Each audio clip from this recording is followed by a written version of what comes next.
Hello folks and welcome to another video from Scientific Health with a Gay. Today I'm going to talk about intermittent fasting, and actually it's called time restricted eating because intermittent fasting has different types.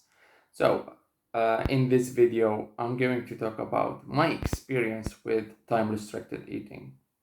Let's get started. Let's get started first with what's the meaning of intermittent fasting. It is simply meal timing schedule where you stop eating for some time, you don't eat anything, you only just drink water and so on. And then you have like a feeding window where you can eat in it. Now, my experience with intermittent fasting started because I wanted to be in a caloric deficit. As we talked about it in previous videos, that I was 93 kilograms, 176 centimeters height, and that was a bit too much for my height, and my body fat was 32%, so that was a bit too much. And I wanted to have caloric deficit, and this helped me greatly.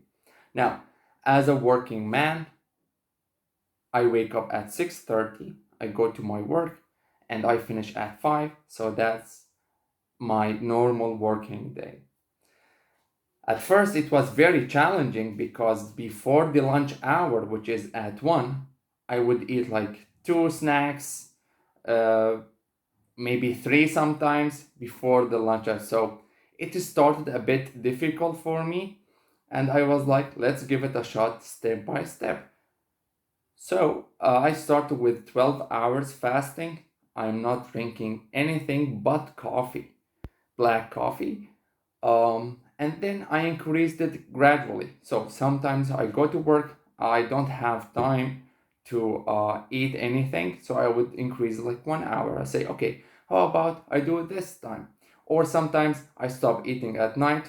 Let's say I sleep at 1 a.m., so I would stop eating at 10, and so on. So this increased until now I am in the 8 hours feeding window, and I fast for 16 hours. Does it help? Well, absolutely it helps. And it helps greatly because, as many doctors talked about it, it creates a caloric deficit with people who are not following a healthy diet or with people who are following a healthy diet. Now, as for me, I was following a healthy diet. I talked about it in the previous video, and all the parts came together and it helped me. Now, as you know, I started the diet and the workout and the weight loss journey during the pandemic, during these dark times. However, it helped me greatly, as I mentioned in the previous video.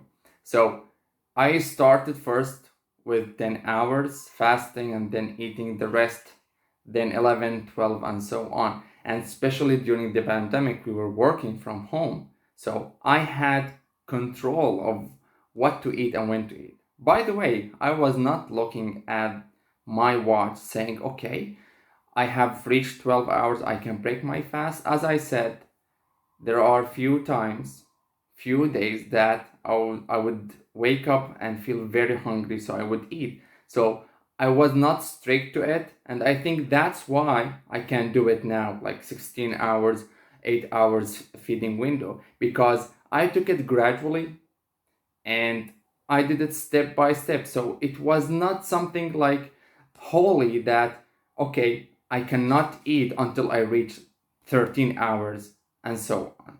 Now, a question comes out like, how did I feel? I know you don't care, but anyway, I felt great actually. I was alert, I was doing my job greatly. I mean, I've seen that. I wasn't very bloated because I gave my body some time to digest and like to take care of itself.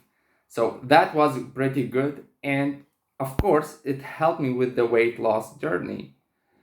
Can I have all my meals in 8 hours window? Absolutely, you can, because I would have my first meal at work, and then when I come back from work, I would continue my meals. So that is totally normal. What you need to do is just take it easy, as I talked about it in other videos. Just take it easy. Start first with, let's say, 10 hours, and then increase it bit by bit until you reach like a time you say, okay, I'm okay with this feeding window, and that's enough for me.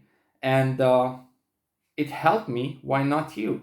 But of course, disclaimer here, please do not try this until you consult your physician to know what's under the hood, because some people might find it uh, very difficult for them and they would push themselves to do it, but then they might have some complications, or this would affect other diseases that they have. So it's vitally important to check what's under the hood and let your physician advise you to do it.